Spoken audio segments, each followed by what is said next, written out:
Well, hello, and thank you very much. I appreciate this. Thank you very much for coming, and welcome to everybody who's joining us. I am delighted to welcome you to the first of a series of high-level summits as part of the Connecting Nature project.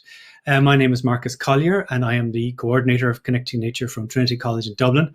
And before I introduce the panel and open up for our discussion, allow me just to give you a brief outline of our project, which is the first of, and our summit as well, which is the first of a few summits, as you heard earlier on. And I'd also like to lend my thanks significantly to Emma and Sean for doing a lot of all this work in the last couple of weeks, months, and getting us to where we are now. Connecting Nature is a 5-year, €11.4 million project funded by the European Union Horizon 2020 programme. And we are bringing together cities and businesses, scientists, to devise new ways to bring nature-based solutions into mainstream planning, design, management and governance of cities. We have 31 partners in our project from 16 different countries, as you heard earlier on. And we also have 4 global hubs in Brazil, China, Korea, and the Caucasus, with 2 more in development, which you'll hear more about on Friday.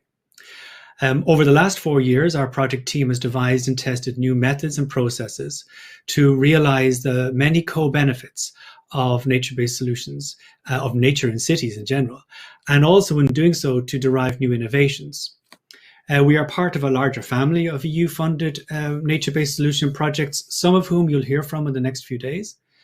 And we are delighted to play a leading part in the growing acceptance of the nature-based solution approach globally. In the Connecting Nature project, we recognize that nature and natural processes can provide solutions to climate pressures, especially in cities. We see the co-creation approach as a key solution to modify our unsustainable behavior. This is the essence of nature-based solutions. And just to quickly update ourselves, what are nature-based solutions? I suppose most of you will understand this, but just to make sure we understand where we're coming from, there are many different definitions of it, but their consensus is that a nature-based solution is those solutions that are inspired by and support nature, that are cost-effective and are capable of providing multiple co-benefits, particularly in cities. These co-benefits include the providing of environmental services like clean air and water, ecological services such as biodiversity and habitat restoration, and promoting social and cultural services such as improved health and well-being and so on, and that Aileen mentioned earlier on. In this summit, we will introduce you to some of the innovations that we are developing and communicating and collaborating about nature-based solutions, and new models for financing for these unique nature-based approaches, and new ways of measuring the effects and impacts of the nature-based solutions in our daily lives. We have, as you heard, 3 frontrunner cities: Glasgow, which we're really grateful for hosting this event, Poznan and Genk. And we are, you will be able to find examples of our work on our website, and in different parts of this event. You'll see it in the expo area. But what we're going to do in the next couple of days is to share with you our learnings from our cities, our small and medium enterprises, or as we're starting to call them, nature-based enterprises, and our scientists. Today we'll be looking a lot at biodiversity and climate change mitigation, and we'll be following it up tomorrow with looking at health and well-being and place-based planning. And we conclude with some looking at nature-based solutions for the green recovery from COVID-19, nature-based skills, employability, and enterprise. So nature-based solutions have a very high potential for reconciling the desire to regreen our cities and derive benefits for communities, but this is a really huge challenge for planners and policymakers. But it also opens up huge opportunities for innovation. We'll start with today's session, where we'll explore the potential of nature-based innovation, and you can convey your comments and questions in the chat box, and we'll do our best to respond, although we're tight for time because of our little glitch earlier on. And I'm delighted to say we've got 4 panelists here with us who have really given generously of their time to discuss nature-based solutions. Duncan Booker, who is Glasgow City Council COP26 Stakeholder Manager, Rachel Cowper from Inspiring Scotland, Kieran Koff, who you heard from a few minutes ago, who's a member of the European Parliament, and Marianne Zanderson, who is from one of our sibling nature-based solution projects, Regreen. I have some questions, but please join in the conversation and the chat. So first of all, may I invite my panel, welcome, to introduce themselves.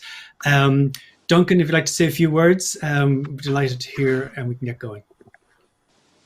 Thanks very much, Marcus, and hello to everyone at today's event. I'm Duncan Booker. It's a real privilege to participate today. I'm from Glasgow City Council, and I'm currently engaged in the planning to welcome the world and ourselves to COP26 here in Glasgow in November, and especially to use the arrival of that event to add momentum to our existing sustainability ambitions. Looking forward to participating today. Thank you so much, Duncan. Rachel, if I could have you to say a few words, please. Certainly. My name is Rachel Cooper, and I lead the Thrive Outdoors team, which is within Inspiring Scotland. And we actively invest and support children to improve their health and well-being, their connectedness to the environment through the use of outdoor and natural spaces. And we have invested in this for 11 years now, and we support outdoor play and outdoor learning investments. Thank you, Rachel. Apologies for mispronunciation, but that's the Irish version of Cooper is Cowper. There's a road near me. I answer to both. Thank you so much.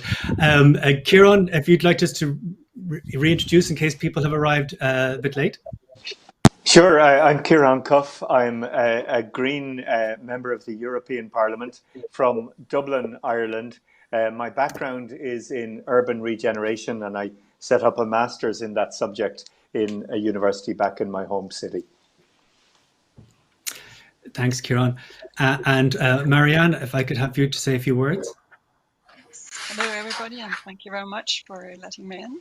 I'm Marianne Sanderson from Aarhus University in Denmark. I'm an environmental economist working on the valuation of ecosystem services and NBS benefits in both urban and rural settings. And I'm also the pleasure of being the coordinator of Regreen, one of the family of NBS projects funded by the EU. And Regreen is about fostering nature-based solutions for equitable, green and healthy urban areas in China and Europe. So we got 6 cities, 3 in China and 3 in Europe. So we're very happy to be here today. Thank you. Great, and we'll hear more about our reach, our global reach with the nature-based during this throughout the project. So the first topic, guys, thank you so much for coming again, is we largely accept that cities and urban areas need to adapt in order to reduce the risks, and we're talking about risks from issues like social inequalities, biodiversity loss and climate change. So if I could start with you, Duncan, and the question I would like to just discuss is how can we use innovative nature-based solutions in urban areas to increase the rate of change in a safe and inclusive way? Thank you very much, Marcus. And that question, I think, really goes to the heart of some of the key aims we've got as host city for COP26, as you've just heard from Councillor Susan Aitken, our leader. I mean, firstly, that whilst nation states make pledges, it's cities that are delivering on the promise of a low carbon and climate resilient future. And secondly, that sustainability and social justice must go together, particularly for our most vulnerable residents, bringing together that key aspect that Kieran in particular was focusing on around people. And I'm mindful, especially, that the Scottish Government will be launching the final report of its Just Transition Commission just this lunchtime, in fact. And so when we come to think about innovation, I think it's natural we think of innovation in technology. But I would argue most of the technology we need is already on the shelf. It's how we begin to mobilize that through innovation in finance in particular that becomes a bit of a challenge. As well as that, I think innovation in governance comes to the fore, whether the institutions we have are the right ones to face the extraordinary challenges that we're now looking to address as we move from the COVID crisis towards the climate emergency. And I suppose 2 things I'll just say to that, Marcus. First, I think a municipal authority has a key convening role there because these are cross-cutting issues and they're cross-sectoral too. And if we're to bring together residents, communities, businesses and the public sector, you need something with a democratic mandate and a leadership role, like a local authority, like a city, doing the things we've been doing for centuries with municipal activism to the fore, with nature-based solutions as being that next key step forward. And the second, say is about the link that people have already been making to COVID, that you're talking in Glasgow, a city with 70% of residents live in flats with no access to gardens, 50% don't have cars. So the issue of green space and access to that, the issue of wheeling, walking and cycling during and after the pandemic hopefully has been addressed, becomes all the more significant. And I think the innovation we're looking for will be driven, especially as we look, I suppose, at engineering solutions, hard hats, so to speak, and social policy. And the trick, I think, is to bring both of those together. One final thing, I think, to mention, Mental Health Awareness Week in Scotland this year, in May, will be focused on nature. That's the key theme. And I think that sums up much of the debate we've been having about the multiple benefits that nature-based solutions give our cities and our partners in this project. Yes, that's thank you. That's there's a lot going on there. And Marianne, if I could turn to you in terms of inspiring Scotland. I mean, maybe you could give us a few insights there as well. Yes, when I think about how to really increase the rate of change, I think what is really important is a strategic approach and vision and leadership.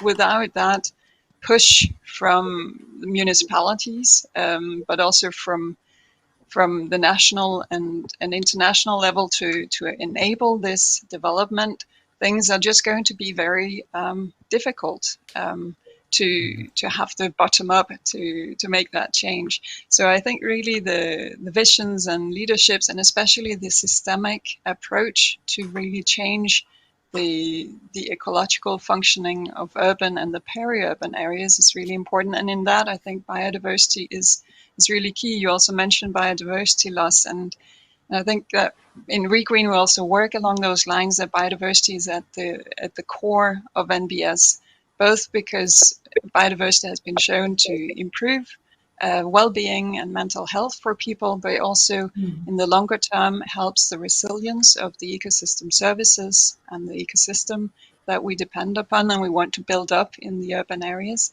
So biodiversity is really important, and how to make sure that we don't become too technical and focusing on one challenge like carbon storage, and then we opt for the fast and near-term benefits, but we actually lose out of an opportunity. And in addition to that, funds, how to secure funds. Like in one of the cities in ReGreen, Urban Living Labs in Aarhus in Denmark, the municipality last year decided to spend a lot of money over the next 8 years on nature-based solutions and improving nature experiences for people in the city. And that really changes the whole setup for the city of how to deal with that. And that suddenly comes as one batch. So a lot of planning suddenly has to be made differently across different departments in the municipality. So also, I would say, being ready for the funds is also an important aspect. Thank you. Rachel, you have a different insight or a complementary insight from your organization, perhaps? Yes, possibly slightly different, but actually very aligned, shall we say, in that the work we do, and particularly in Glasgow, is very much focused on that equity of opportunity. So when we look at biodiversity loss, and when we look at access to green space, and when we look at the statistics and evidence about the pandemic and how people have come more so to value their green and open spaces, there is something there that we feel is quite crucial about then how we support the young children, the younger generation, the next generation, to have both a positive mindset and experience of accessing outdoor and open spaces, but the equitable opportunity to do so. And therefore something that we believe quite heavily in, and we've been working very closely with Glasgow City Council on, is the use of public, open, green, brown and grey spaces to engage children in those spaces through play or through learning, through the creation of more outdoor nurseries, very similar to what our Scandinavian colleagues have as normal, to encourage both the health benefits that come from being outside and being more physically active and breathing that fresher air, but that emotional connection and the value that develops from being exposed to it, rather than the green spaces being something they don't have the opportunity to engage in, or that only others have the opportunity to engage in. and therefore bringing from the earliest of years a sense of belonging and a sense of value to those spaces. And I think that's a crucial part of the equation, and Glasgow's most definitely taken that bull by the horns and is driving for some very interesting investment and progress in that area. It's clear, even from the two earlier presentations at the start, and just from what we've heard so far, equity, leadership, financing, these are already, we're not even an hour into this summit, and already we're starting to hit the high notes of where the key. So I'm going to ask Kieran maybe to maybe speak to that in terms of, let's just say, the things like equity and leadership. We'll come to financing on Friday. We have lots of news on that, but we can talk about this. We heard our house is investing, the government of Scotland is investing for green space and open spaces. You've got the place-based planning and so on. So, Kieran, has with your planning hat on, or with your MEP hat on, I suppose, leadership and equity, these are coming out more and more and more these days, and I'm just wondering if you have comments on that. Yeah, I mean, look, you do need leadership, but you need engagement and you need education with citizens and with communities. And I think it is imperative to centre citizens in the discussion, and also to focus on areas deprived of investment, which are often lacking in nature. We've done that mapping in my own home city of Dublin, and there's a direct link between income and access to nature, and it's not good. So I think we do simply need to focus our investments on areas that are lacking in nature. But it's not just about, obviously, top-down solutions. We need to listen to communities' needs and work with them in devising solutions. And particularly when we talk about collaborative planning between civil servants, between public servants and citizens, we're dealing with power asymmetries, which can frustrate interactions, buy-in and overall solutions. And there's often legacies there of underinvestment. So there can be mistrust, there can be fear, and there can be a reluctance from many communities to engage. But as people are saying, engaging with children is a crucial element on things as simple as tree planting, and not just saying come on out and plant a tree. Maybe asking kids what kind of a tree do they want to see planted, and getting them to plant their favorite tree. So meaningful engagement on decision making with communities, with children, I think is really, really crucial in all of this. Thank you. Yes, meaningful engagement. That's part of what we're trying to do, and some of the innovations you might hear in the next few days from us and from some of the other projects. I suppose I know we're a little bit tight for time, but this does bring, you're an international project. Glasgow is reaching out to the world in November. Well, it's been reaching out to the world for a long time, but November is when it's coming. The world is reaching out to Glasgow. And I'm just wondering, Duncan, in terms of the international side of support for innovation, maybe, how do you feel, or where? And I know there's a lot of politics has gone on in the UK. We're all very aware of this, but leaving that aside for just a moment, just in terms of the support that is needed on a human level from our international colleagues. How do you see that playing out in COP, but also in general for Glasgow? Yeah, I think that urban policymaking perspective is the one where we're, joining with our peers around the world, and I suppose adding our shoulder to the wheel of those ambitions we've got. Especially, I think, around issues. I mean, I won't talk about finance because I know it's coming another day, but maybe about the value that our economic systems put on nature and the extent to which it features in our risk registers and our formal approaches. I'm actually speaking with representatives of the insurance industry this afternoon, and it's really interesting because they're referencing nature-based solutions more and more. They're talking about the Disruptor Review on the economics of biodiversity, and of course, with that comes that real possibility of transfers from the developed parts of the world to the global south to support nature-based solutions in other parts of the world for all our advantage, including the prevention of further, zoonotic diseases coming across at its most basic link to COVID as well. One final thing, just following up what Kieran said there about young people and things, about engagement with communities. I was very fortunate to chair an event the other day on young people and climate change. And they talked again and again about the abstract nature of climate change, what a ton of CO2 does or doesn't look like. It doesn't look like anything, in short. They talked about the need to make things tangible and tactile. And that's where the connection with nature comes in. And, you've heard one or two quotations from previous speakers. If I can add one from memory, I think from Jane Jacobs, she said something like, great cities are meant for everyone when they've been built by everyone. And I think that's one of the key things that post-COVID and with nature-based solutions at its heart, places like Glasgow and our peer cities are going to want to be able to show the rest of the world and to engage with them beyond COP26 and really to provide that sustainable urban place for our people. Right, and thank you for that. And actually, some of the comments are coming in terms of what we're saying here about is resonating a lot with what's happening in Glasgow. Rachel, I suppose if I could just turn back to you in terms of you were mentioning about engaging with schools, engaging with children, and so on. From an international level, are there examples that we could use in that sphere for that you've come across, or that, I'm sorry, I'm throwing you under the bus here, but are there examples that you might be able to point us towards?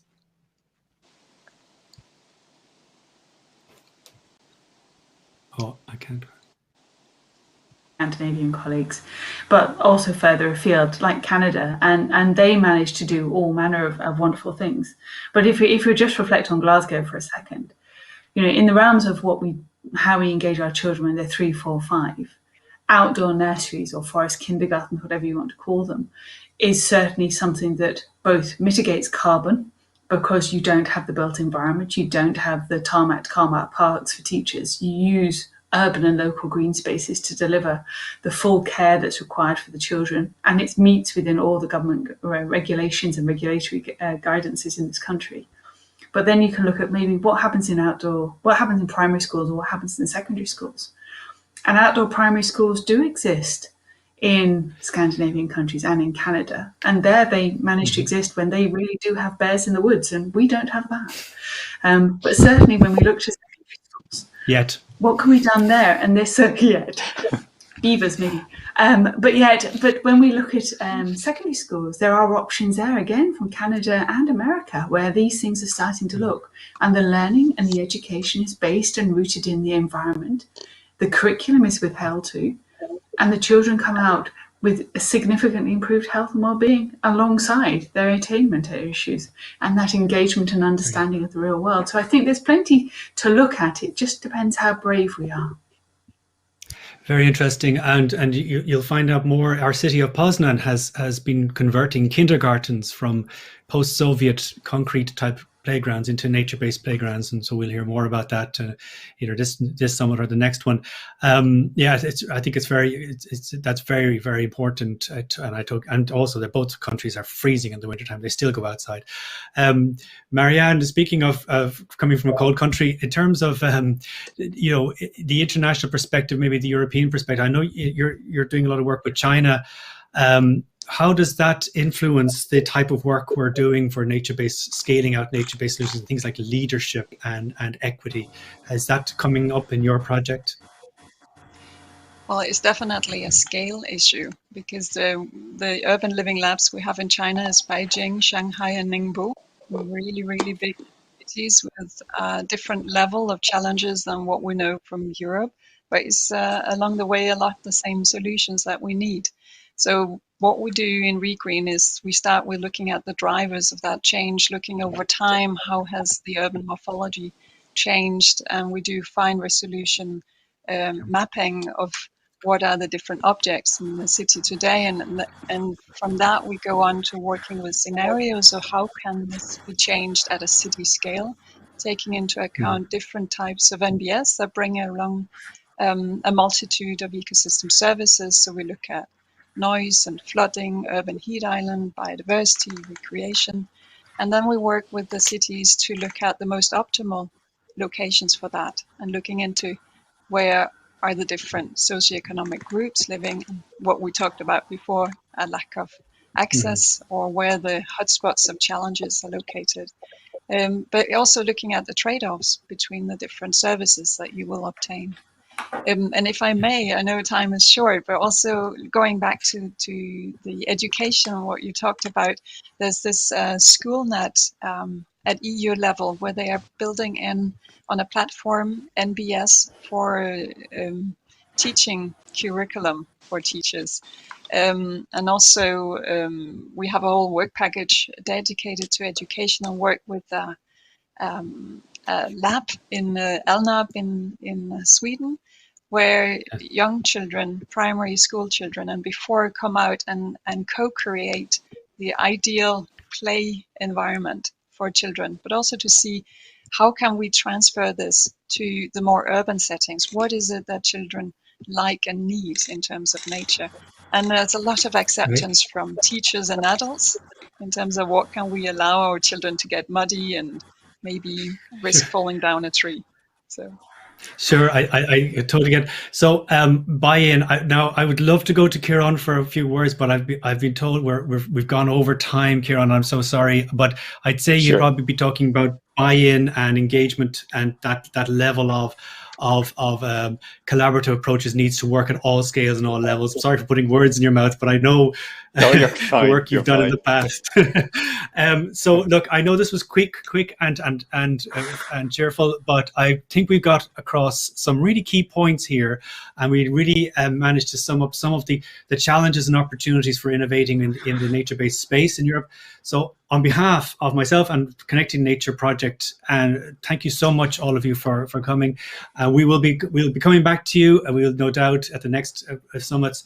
But best luck in November, guy, with the COP. But also thank you so much. And I think I'll turn. And thanks all for joining us for this session on how innovation in relation to nature-based solutions can help cities adapt to the big challenges of climate change. As Sean mentioned, I'm Stuart Connaught from University of East London in the UK, and I'm your host for this session this morning. I'm lucky enough to be joined by a great team of presenters who will be introducing you to the diverse challenges posed by climate change across different city and geographical contexts, and presenting a range of approaches that are being used to mainstream nature-based solutions as solutions to these big climate change challenges. The presentations provide diverse perspectives on mainstreaming nature-based solutions, including a local authority approach, an SME approach, and a collaborative approach between a local development agency and an SME. Hopefully, you'll find the topics interesting and stimulating enough to prompt some questions, which you can add to the chat. And as Sean said, the chat will be monitored, and we'll be selecting some of the questions for a panel discussion at the end of the presentation. So do get typing, don't be shy. Right, but before we delve into those presentations and questions, we're going to do a bit of scene setting with an introduction to the Connecting Nature framework. All of the partners presenting in this session are partners on the EU Horizon 2020 funded project Connecting Nature, and the framework developed in the project has been supporting their work to mainstream nature-based solutions. So we thought it would be useful to give you all a bit of insight into the framework. To do this, we're going to start the session with a short video from our Connecting Nature project partners at Drift. The framework has 3 phases: planning, delivery, and stewardship. In the planning phase, it's key to define the goals of the solutions and consider what innovations that will take. The delivery phase is all about the implementation of the solutions. The third phase, which is not to be overlooked, is stewardship. Because how can a solution have impact if you don't manage, maintain, or monitor it? Each phase has 7 separate elements which cities need to consider when shaping their nature-based solution. These 7 elements are technical solutions, governance, finance and business models, entrepreneurship, co-production, reflexive monitoring, and impact assessment. The framework is not a step-by-step guide because it's best to work on your nature-based solutions through an iterative process.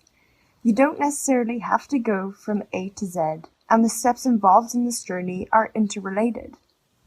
Now, let's dive into it. What do these phases and elements look like in everyday practice for European cities? Co-production in the planning phase, for example, can be done like in Poznan, in Poland. To co-produce a natural playground for a school, they held a visioning workshop with the kids, teachers, and parents of that school. The results of the workshop were input for the designer that worked on the nature-based solution. Rethinking governance also has to be started as early as the planning phase. What conditions and skills are needed to make connections across sectors to realize that one vision? When the city of Malaga in Spain started working on their nature-based solutions, they formed a cluster with public sector parties, knowledge institutes, NGOs, and businesses. The cluster exchanges knowledge, shares opportunities, and raises awareness. It's also wise to include the element of finance and business modelling in planning. For the Grow Chapel Community Garden project in Drum Chapel, Glasgow, that meant getting various stakeholders together for a nature-based solutions business model canvas workshop. This session, held in February 2020, helped to sketch a long-term business model for the garden. While all 7 are important at every phase of development, we highlight 2 elements for the delivery phase. The first is reflexive monitoring, a process of continuous, real-time adaptive monitoring and assessment. The Connecting Nature frontrunner city of Glasgow found this messy at first, but it gave their core team from city government critical insight into how to replicate a successful demonstration project in other parts of the city. The second is entrepreneurship. How can we stimulate new markets and business opportunities through nature-based solutions? This element of the framework inspired the city of Genk in Belgium to expand the horizon of their Steamer Valley project. What initially started as a project to improve poor water quality in a river valley expanded to the Steamer Deals program. This program marries local business, social entrepreneurship, and nature conservation. A nearby ice cream parlour, for example, developed a new flavour using local honey. With support from the city of Genk, this led to increased footfall in the new area, boosting the local economy. Now we're at the stewardship phase. Again, all 7 elements play a role, but we're discussing 2 in particular. One of those is impact assessment, the continuous and long-term effort to ensure viability of nature-based solutions. The Glasgow Connecting Nature team developed a nature-based solution dashboard. The dashboard makes all sorts of data like social, economic, and environmental data more accessible to support decision-making. Technical solutions aren't just part of the planning and delivery phase. Once a nature-based solution has been implemented, ensuring the tech supports the original goal is an ongoing process. The Poznan garden mentioned earlier isn't just a space for education and recreation. It also contributes to soil unsealing, increases biodiversity, and provides relief from heat stress. Making the tech work to deliver these benefits requires more than just building something and moving on. It's an ongoing endeavor. These were just some examples and applications of the Connecting Nature framework. Are you curious to experience how the Connecting Nature framework can help your city or community? Go to www.connectingnature.eu or get in touch with us. This framework is part of the Connecting Nature project, a collaboration between 26 European partners including the Glasgow City Council, Trinity College Dublin, and Drift, the Dutch Research Institute for Transitions. Connecting Nature is funded by the Horizon 2020 Framework Programme of the European Union.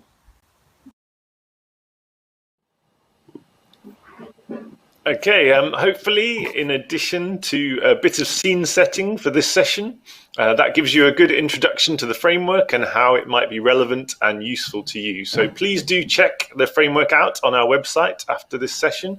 We'll put a link in the chat for anyone who wants to find it and find out more. Within Connecting Nature, I'm one of the team that developed the technical solutions element of the framework. The technical solutions element focuses on the planning, delivery, and stewardship of the technical aspects of nature-based solution implementation, and how appropriate consideration of these implementation phases can support the realization of locally contextualized and multifunctional benefits. This morning's session is loosely based around this theme of technical solutions, and in the session we are going to be hearing from Gillian Dick from Glasgow City Council, Christian Garcia from Pro Malaga, and Gerardo Gonzalez from BioAzul. Then finally, Jonathan Muller from Helix Pflanzensysteme. Sorry, my pronunciation got worse as I went on there. About their approaches to mainstreaming nature-based solutions for urban areas. First up, we have Gillian. Gillian's a spatial planning manager and is disruptor-in-chief on Connecting Nature. She's always asking the probing questions and keeping us on our toes in terms of pursuing nature-based solution innovation excellence. Gillian is presenting Glasgow Council's open space strategy approach to delivering locally contextualized nature-based solutions. Over to you, Gillian. Hi, I'm Gillian Dick, Spatial Planning Manager at Glasgow City Council, and I'm going to take you through some of the stuff that we've been doing with our open space strategy within the Connecting Nature project and how we use nature-based solutions to help us with climate change. As this is a pre-record, if you've any questions, drop them in the chat and I'll give you the links to any of the documents I've mentioned or try and answer them as we go through. Otherwise, sit back with your tea or coffee and enjoy the little chats. So, what are nature-based solutions? Well, in the Connecting Nature project, we've come up with this handy framework that you can see on the screen at the minute.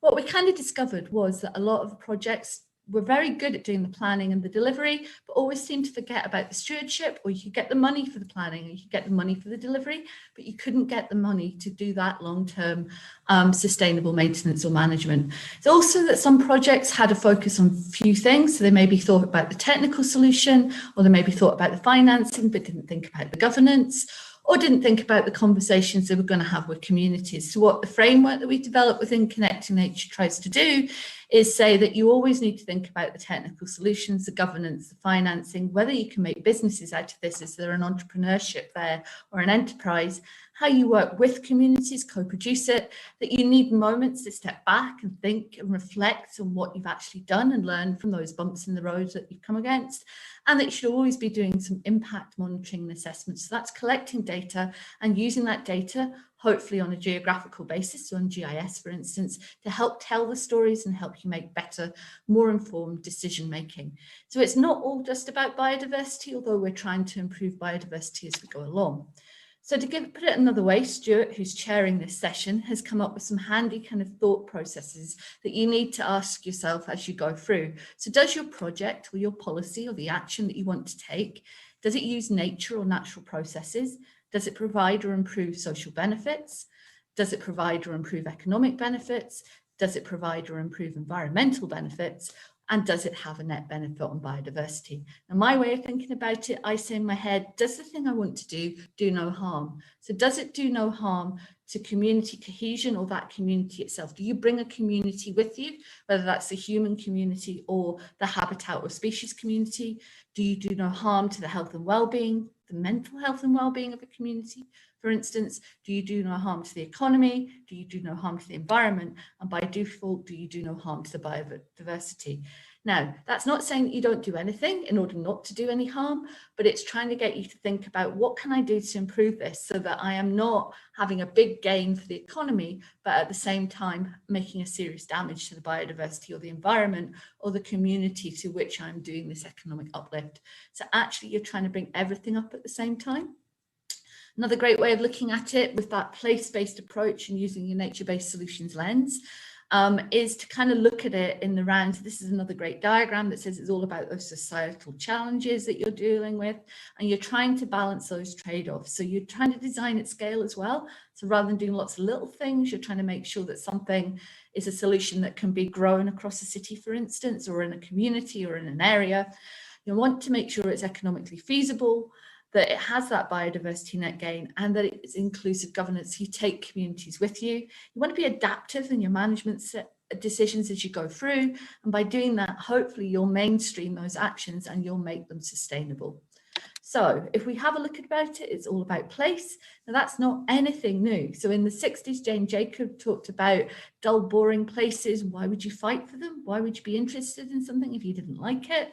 And Patrick Geddes, over 100 years before that, said places were about the right folk for the right place at the right time. So it's about engaging with those places. And in Scotland, we now use the place standard. And you can see one of the diagrams on the right-hand side. So that's placestandard.scot, to allow us to have those conversations with communities, whether it's professional communities or just communities of people that live in an area, about their lived experience of living in that area. So if we take that into our development plan and we start looking at our nature-based solutions and how they flow through, we have the Glasgow City Development Plan adopted in 2017. We're aiming, as most development plans are doing, for healthy, high-quality places and compact city form because we're highly urbanised. And everywhere else in the world is saying we want it to be vibrant, we want it to be thriving, we want it connected, and we want it green. We have an overarching placemaking policy and a sustainable spatial strategy and 10 supporting policies underneath that. A lot of them rely on using the open space, whether it's grey, blue or green, to kind of deal with some of the issues that they're looking at. So we then have our open space strategy, which was adopted this time last year. And the nice, healthy diagram kind of says it's not just about the green, because my bugbear is everybody just thinks, oh, open space is just green. It's actually about the blue and the grey as well. So the biggest open space in Glasgow is the River Clyde. And our second biggest open space is our footways and our cycleways and our canal paths, and then it's our green. So this diagram says it's all about all three of them. And it's about how they connect and how you can use other things that might be described as green network or green infrastructure to deliver some of this open space. And you'll note that it's not just about what's on the ground. It can also be vertical open spaces like green walls and green roofs, and it could be up at height as well. So it's to start thinking in a different way about open spaces and what they can do when you're trying to be climate adaptive. And if you look at how you do an open space strategy, we had to be cognizant of the planning context, both at a national level, which is what you can see in the yellow box, and at our regional level, which is what you can see in the orange box. We also had to be cognizant of where the city was going, which is the purple box at the top, which includes the strategic plan, the community plan, and our climate and ecological emergencies that were declared recently. We then need to take cognizance of the national legislation and European legislation and other major strategies, all shown in the red box. MGSDP is the flooding, so it's the Metropolitan Glasgow Strategic Drainage Plan, for instance. And then there's a close relationship because it informs or it relies on information and data coming through from the local biodiversity action programme, but it can inform things like food growing or how we manage the spaces that we actually own as a city, for instance. We break that down into three categories of a livable, healthy and resilient city. And we're trying to look at the needs now and what those future needs will be. So if you look at a livable city, it's about the quality, quantity and accessibility of the space, the lived experience in that space. So do people feel welcome?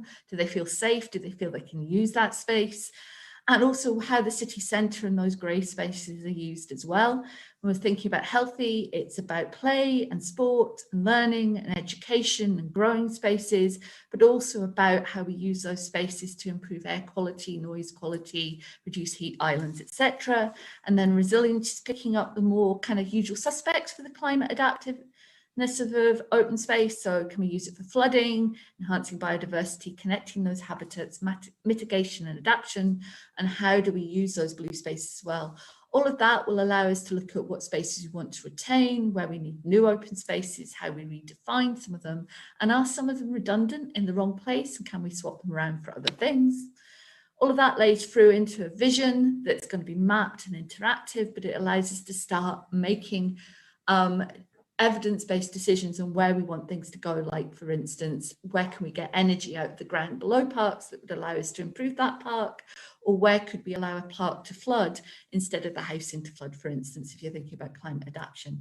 A lot of that's now coming through in our climate emergency implementation plan that's just finished its consultation. It has 5 themes. I'm going to focus on the 5th theme at the end of this, but theme 1 on communication and community empowerment links quite intrinsically to COP26 coming in November. It's talking about placemaking, it's talking about the transport strategy, just and inclusive, and theme 2 is talking about a fairer Scotland. a climate risk register so we know where those climate risks are and we can therefore be adaptive and mitigate against them, trying to future-proof the city, which you can do with a lot of nature-based solution ideas, circular economy, which again ties into some of the stuff coming through the nature-based solution framework, which talked about entrepreneurship and enterprise, and how do we align with the UN SDGs. When we look at theme 3 of a well-connected and thriving city, it's about the relaunch of Sustainable Glasgow. Again, it's about the open space strategy and a lot of what it can do around energy, for instance, so park power, links into the local heat and energy strategy and links into circular economy ideas around again, and also into the Cleaner Air for Scotland strategy that's coming out of the Scottish Government. Theme 4 about health and well-being is about those spaces for places, those spaces where people feel safe. It's about food growing, it's about flood alleviation, etc. The final theme, which is green recovery, this is a page straight out of the Climate Emergency Implementation Plan. You would expect to see the open space strategy front and centre there. It's also about sustainable transport. It's about the learning that's coming from connecting nature and how we can do that place-based approach with a nature-based solution. And it's about how we link into Climate Ready Clyde. Just going to leave you with a quote that's actually in the Climate Emergency Plan. And what I want you to focus on is what the European Commission is saying. It defines nature-based solutions as those which are inspired and supported by nature, which are cost-effective and simultaneously provide environmental, social and economic benefits and help to build resilience. In using and embedding NBS in Glasgow, we're making a just transition to a cleaner, greener economy, moving away from a dependence on hydrocarbons, and we're hopeful that it will make sure that we're more resilient as a city, more climate adaptive, and we can mitigate against the climate shocks that are coming towards us and therefore have these resilience communities. Thank you, and I'll hand you back to Stu. Thanks for that, Gillian. Really inspiring stuff. And don't forget, to the audience, if you do have questions related to Gillian's presentation or more generally about the framework, do add them to the chat. I know Gillian will be busy behind the scenes answering and discussing questions appearing, but there'll also be opportunity to put some forward for the Q&A at the end of this session. Right, so next up we have Christian Garcia from Pro Malaga, a local development agency in Malaga, and Gerardo Gonzalez from the water management and water treatment SME BioAzul. Together, they represent two key driving forces behind nature-based solution adoption and mainstreaming in Malaga, and they're going to be presenting their collaborative approach towards this aim. Over to you guys. Good morning, everyone. My name is Christian, and I am from Malaga. Today I am going to introduce you, along with my colleague Gerardo, what are the big climate challenges in Malaga and how the city is trying to face those challenges. First, a few key facts from the city of Malaga. Malaga is a medium-sized city of 578,000 inhabitants. It is the 6th largest city in Spain and the 46th in the European Union. As for its economic activity, Malaga has been able to develop tourism, textile, and significant activity in IT with the Malaga Tech Park. To keep developing economical activities, the city of Malaga relies on Pro Malaga. Pro Malaga is a city council company that works on business promotion, job creation, and talent attraction. Pro Malaga promotes the entrepreneurial spirit, business impulse, technological investments in R&D, and innovation projects. The city of Malaga has some important climate issues due to climate change patterns. In recent years, there have been numerous changes in temperatures and rainfall. Overall temperatures have increased. The number of days with high temperatures have also increased, as well as the maximum temperature, reaching new level almost every year. The same is happening with precipitations. The city has been experiencing floods due to torrential rains and damage due to extreme weather events, flooding of coastal areas and damage due to rising sea levels, increase in droughts.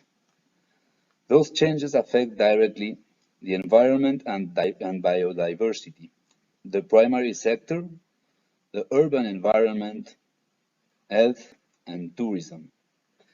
The situation in Malaga is worrying to such an extent that the City Council recognized the city's climatic emergency in 2019. In response to those climate changes, the City of Malaga has developed several plans, being the Plan for Climate Alicia the most ambitious one. Alicia is a comprehensive dynamic plan in 4 parts, with strategic and concrete action lines. The plan is linked to the Urban Agenda Strategy, the SDGs, and the Mobility Plan, all within the framework of the City Strategic Plan. In total, Alicia has 40 strategic lines and 98 specific actions in each of the sections of the climate plan.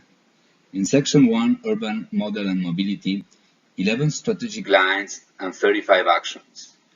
In the second part, Urban Metabolism, 14 strategic lines and 29 actions. In the third part, Biodiversity, 6 strategic lines and 15 actions. And in the fourth part, Social Cohesion and Governance, 8 strategic lines and 19 actions. Alicia has been elaborated between City Council technicians, scientists, administrations, private companies, associations, and citizens in an effort to represent all layers of the population. The City of Malaga has also developed a plan for sustainable mobility 2020-2050 with the ambitious goal to reach zero carbon emissions by 2050. Finally, the city has subscribed to the United Nations Sustainable Development Goals. Some other specific plans are also being developed by the city, as well as the interest to develop new concepts and activity sectors, like the nature-based solutions. As far as nature-based solutions, the City of Malaga is just reaching the concept. Nature-based solution is a new concept in Malaga, even though the city has been able to develop so far a few nature-based solutions as well as to create an NBS cluster for the future. Some of the examples of NBS developed in Malaga are the San Telmo's Aqueduct, the Vertical Garden in Pericon Square, the Great Coastal Path along the seashore. This path will reach 178 kilometers long once finished. It will run through all the Malaga coastal line from east to west. And to finish, the UMA, the University of Malaga, has developed green islands and paths to fight the heat island effects in the city. The cluster was created in 2018. It is made up of public and private institutions, academia, and NGOs in an example of public-private collaboration. Its purpose is to accelerate implementation of NBS in Malaga, exchange information on innovation, raise awareness with the wider public about products and services, advise the city in projects like Alice and the Green Ring, and create new jobs. An example of SME in the cluster is BioAzul. I will now let my colleague Gerardo from BioAzul talk about the role of SMEs. Gerardo, the floor is yours. Thank you, Christian. If we look into detail to some of the city action plans already introduced, we can see that water management is clearly embedded as a strategic line to adapt to climate change. Just as an example, the urban agenda refers specifically to the necessity of using alternative water sources, such as treated wastewater. The Alicia Plan for Climate Change also identifies key actions to improve water management and efficient use, while exploring other concepts such as circular economy. And also the City Strategic Plan 2020 has set the priority of innovating and optimizing our integrated water management. Coming back to the use of alternative water sources, I would like to point out that our country is leading the reuse of wastewater in Europe and holds the 5th position in terms of treatment capacity for reuse already installed. This translates into almost 11% of the treated wastewater being reused in Spain, compared to around 2.5% in Europe. Other EU countries like Cyprus or Malta are the front runners with 90 and 60% of treated wastewater reuse, respectively. Since 2007, there is a Spanish royal decree acting as a legal framework for the reuse of treated wastewater in urban, agricultural, or recreational activities. The reuse in certain nature-based solutions is also considered in the framework. For instance, in Andalusia, our region, there are almost 700 cubic hectometers of wastewater treated annually, which represent a huge potential for reuse. This is even more relevant in coastal areas like Malaga, where wastewater is usually discharged to the sea after treatment.